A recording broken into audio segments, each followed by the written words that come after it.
All right, let's talk about power. We're going to tear up the old rule book today because what used to matter, your job title, those fancy degrees on the wall, yeah, forget all that. There's a new currency of influence out there, and here's the cool part. Anyone can earn it. It's more powerful than ever, so let's get into it. You know, this quote from Nelson Mandela, it just hits the nail on the head, doesn't it? It's all about not playing small, about living up to what you're capable of. But here's the thing. In our super connected world, the way you reach that potential, well, it has completely changed. So to really get what we're talking about with this huge shift, I want to start with a story. It's kind of one of those classic tales of, losing everything, but then finding something way, way more valuable in the process. Okay, I want you to picture this. You've climbed the ladder. You've made it. You are a big shot executive at a massive Fortune 100 company. I mean, we're talking top 1%. You're flying around the world, making big decisions.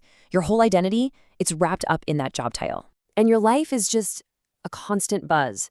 You've got patents, a couple of master's degrees, these huge chairman's awards. You're a global director.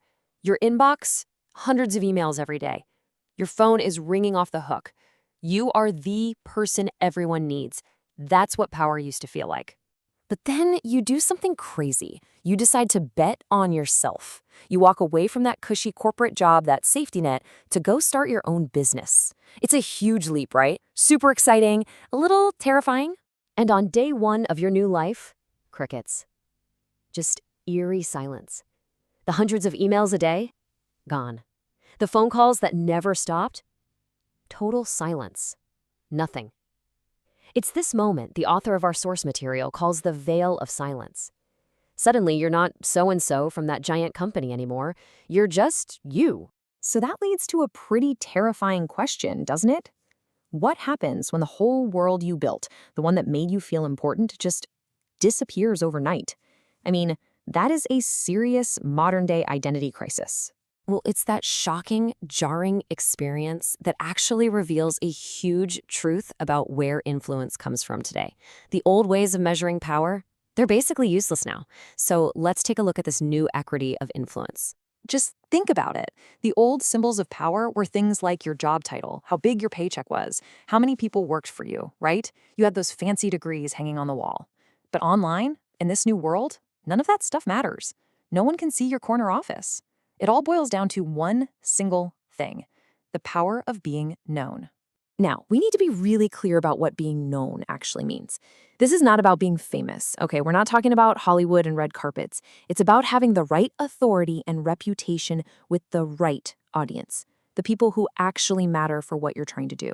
It's strategic, it's practical, and honestly, it's way more powerful. Okay, so if being known is the new goal, the big question is, how do you actually do it?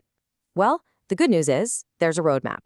There's a clear 4-step path that pretty much everyone who succeeds at this follows, even if they don't know they're doing it. So here it is, the blueprint. It's 4 simple steps. 1, find your place. 2, find your space. 3, find your fuel. And 4, build your audience. Let's break down exactly what that means. First step, find your place. So what's a place? It's basically the thing you're genuinely interested in, something you can stick with for the long haul. It's gotta be sustainable. Think about the artist Lorraine Lutz. She decided to create one tiny miniature painting every single day. That was her place. Step 2 is find your space. This is all about finding a corner of the internet, a niche where you're not drowned out by a million other voices. It's about finding somewhere you can actually be heard. A perfect example is the fitness coach Joe Wicks. He saw that other fitness gurus weren't really on Instagram yet, so he went all in and completely dominated that space. All right, step 3, find your fuel. The fuel is the content you create. It's the engine that drives this whole thing. And the key word here is consistent. Look at Antonio Centeno, a fashion expert. He made 200 videos in 200 days. I mean, can you imagine? That insane level of output is what built his entire brand. And that brings us to the final step, build your audience. And please, hear me on this. This is not just about getting more followers. It's about creating a real community. It's about consistently connecting with people who need what you have to offer and building a group that actually trusts and supports you. So that 4-step plan is great. It's a solid framework. But there's one more piece to the puzzle, one crucial ingredient that makes the whole thing work.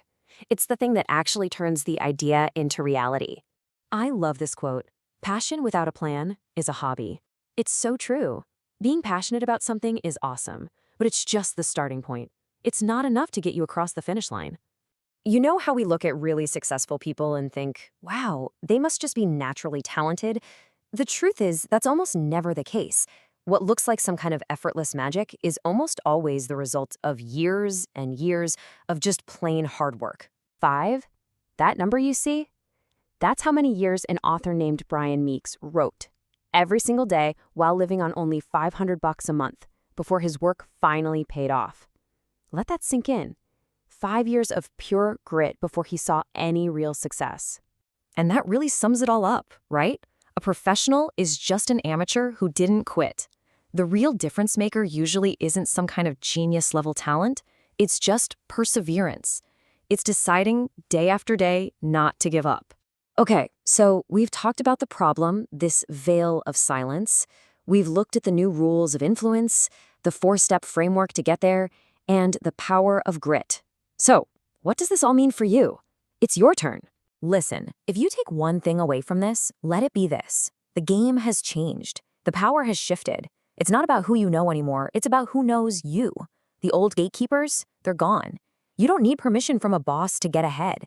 The power is literally in your hands. If you got a phone and an internet connection, you have everything you need to build your own influence. So, that leaves us with just one last big question. A question for you.